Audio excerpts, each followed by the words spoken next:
तो ये पुलिस के संरक्षण में ही मुजफ्फरनगर की जवानी को कुछ को लंगड़ा करने का काम चल रहा, कुछ को बेकार बर्बाद करने का काम चल रहा। अब मुख्यमंत्री आज मुजफ्फरनगर में 13 तारीख को आ रहे हैं, जयंत चौधरी भी उनके साथ आ रहे हैं। लगते हैं कि राज तो केवल अखिलेश यादव का था, बाकी तो सब टाल है। चुनाव टाला जा रहा है, इसके पीछे कुछ डर या कोई? कि समाजवादी पार्टी का जनाधार यहाँ बहुत ज़्यादा है और हम 6 की 6 सीट ये जीतेंगे और 3 की 3 सीट जीतेंगे। वहाँ 9 की 9 सीट जीत रहे हैं शामिली मुजफ्फरनगर की। तो मैं आदरणीय मुख्यमंत्री से मांग करता हूँ कि उसको जल्दी यहाँ से ये एक बड़ा छात्रावास कामकाजी महिलाओं के लिए और एक छात्रावास पढ़ने वाली लड़कियों के लिए सरकारी बनवाओ। एक तो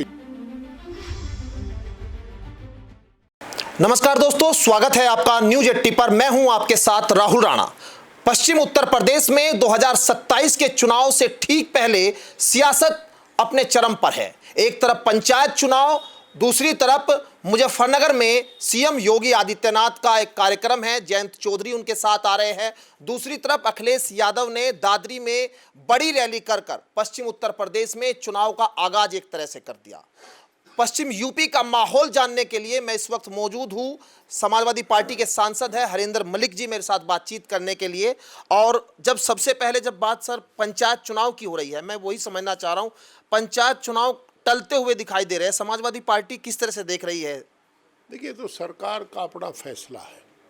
हम तो मानते हैं कि लोकतांत्रिक व्यवस्था में समय पर चुनाव होने चाहिए और जो ग्राम प्रधान के इच्छुक है लड़ने को, उन्हें मौका मिलना चाहिए। वो जो हमारी एक गांव सरकार है, ग्राम सरकार है, वो अपना निर्बाधित काम करते रहे या प्रधानों का कार्यकाल बढ़ावें। ये प्रशासक नियुक्त करते हैं, प्रशासक सारा पैसा निकाल ले जाते हैं। पहले तो ऐसा ही हुआ था।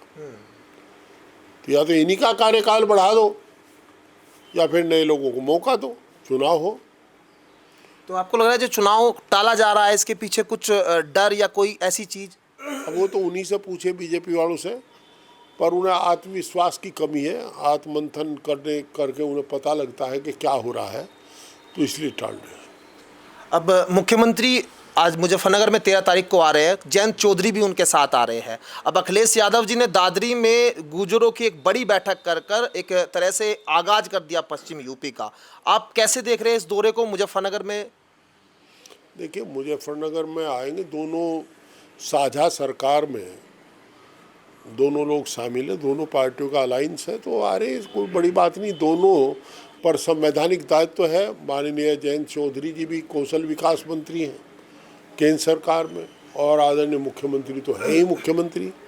तो रोजगार मेले में आ रहे हैं, दोनों को आना चाहिए। तो रोजगार की जैसे बात कर रहे हैं, रोजगार मेले लग रहे हैं, रोजगार उत्तर प्रदेश में मिल रहा है? आप बता दो, आपके किसी को रोजगार मिला हो, आपके रिश्तेदार को? और देखिए, जहाँ तक मीटिंग की बात है, दादरी में ऐतिहासिक मीटिंग हुई, पर अभी मुजफ्फरनगर में मीटिंग होगी मई में। और मुजफ्फरनगर की मीटिंग बहुत बड़ी मीटिंग होगी, ऐतिहासिक मीटिंग होगी, क्योंकि आदरणीय अखिलेश जी को लोग चाहते हैं। जनता स्नेह करती है, उनके 12 से 17 कार्यकाल को याद करते हैं और अब के कार्यकाल की जब तुलना करते हैं तो लगते हैं कि राज तो केवल अखिलेश यादव का था, बाकी तो सब टाल है। अब जैसे 2027 का चुनाव आने वाला है, सीटों की बात होगी, जीतेंगे कितनी सीटों पर, कुछ आप लोग समीकरण अपने तैयारी जिस तरह से कर रहे हैं? क्योंकि पश्चिम यूपी में अगर खास मुजफ्फरनगर की बात करें, यहाँ मुजफ्फरनगर राष्ट्रीय लोकदल की बहुत ज़्यादा सीट है, समाजवादी पार्टी की एक सीट है और एक बीजेपी की है।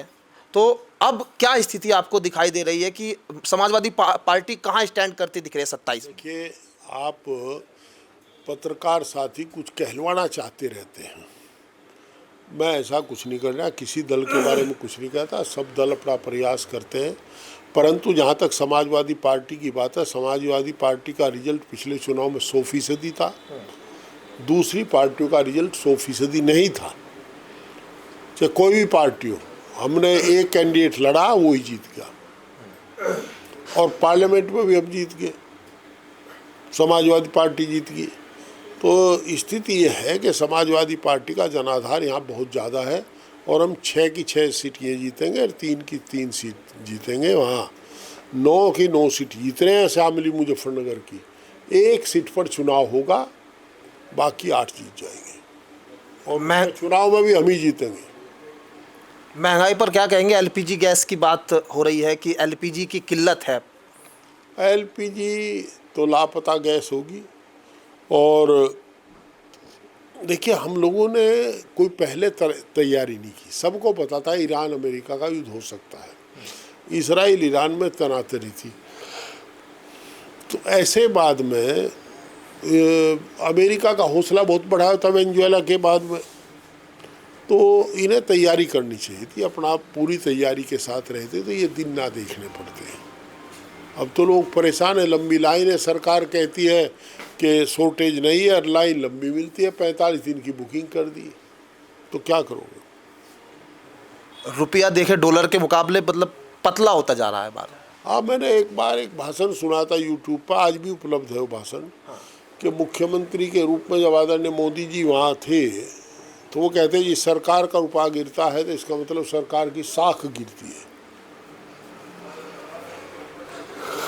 अब ये इसमें कुछ कह नहीं रहे। ये कहते थे कि जो बाहर से कैसा आतंकवादी आए, अब रोज आतंकवादी आ रहे हैं। तो सरकार तो भाई कहती कुछ है, करती कुछ है। सांसद जी, आपने सदन में जो नशे का मुद्दा उठाया वो क्या है और पुलिस की भूमिका क्या? नशे ने पंजाब का नौजवान बर्बाद कर दिया। अब नशा पहले जमुना के किनारे बिकना शुरू हुआ था, अब हमारे मुजफ्फरनगर पश्चिम में तो सारे में सूखा नशा फैल गया। गांव में, हर गांव में डिलीवरी हो रही है इसकी, और पढ़ने वाले बच्चे इसके शिकार हो रहे हैं। नशा हमारे भविष्य को अंधकार में कर देगा, हमारे नौजवान को बिगाड़ देगा। और जहाँ तक पुलिस की भूमिका, आप भी जानते हैं, पुलिस संरक्षण में बिखरा। क्योंकि पीछे जब हमने मामला नशे का उठाया तो अधिकारियों ने यहाँ सख्ती की होगी, तो अकेले तितावी में ही कई लाख रुपए का नशा बरामद कर दिया, सूखा नशा। आपका कोई कट्टा पकड़ ले तो पूछेंगे कहाँ से आया था, कितने खरीदा था, किसने बनाया था, कौन सप्लायर था।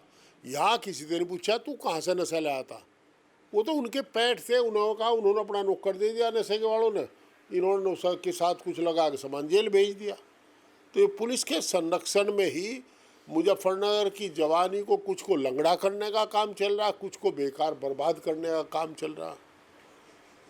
हम लोग तो चिंतित हैं इस बात से कि नशा तो सबको खा जाएगा, ये तो आदमी का जमीर भी खा जाता है, और बिना पुलिस के संरक्षण के तो कुछ होता ही नहीं, ये तो आप भी जानते हो। और अब मैं ये कह रहा, जब इन्होंने ड्राइव चलाया सवेरा के नाम से, तो एकदम कहाँ से आ गया और सामान नशे का, वो पकड़ के इन्होंने बेच दिए।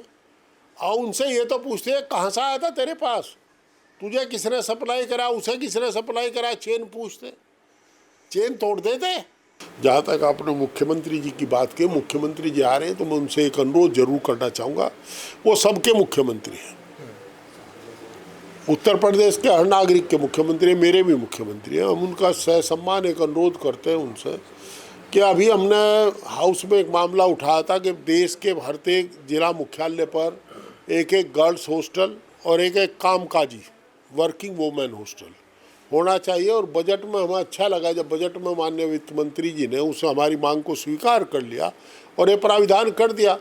तो मैं आदरणीय मुख्यमंत्री से मांग करता हूं कि उसको जल्दी यहाँ से ये एक बड़ा छात्रावास कामकाजी महिलाओं के लिए और एक छात्रावास पढ़ने वाली लड़कियों के लिए सरकारी बनवाओ। एक तो इसे कर दें। दूसरा, हमारे यहाँ कैंसर रोग, heart attack, brain stroke, liver failure, kidney failure, eye disease जो नेत्र रोग हैं, वो बड़ी संख्या में फैल रहे हैं प्रदूषण के कारण।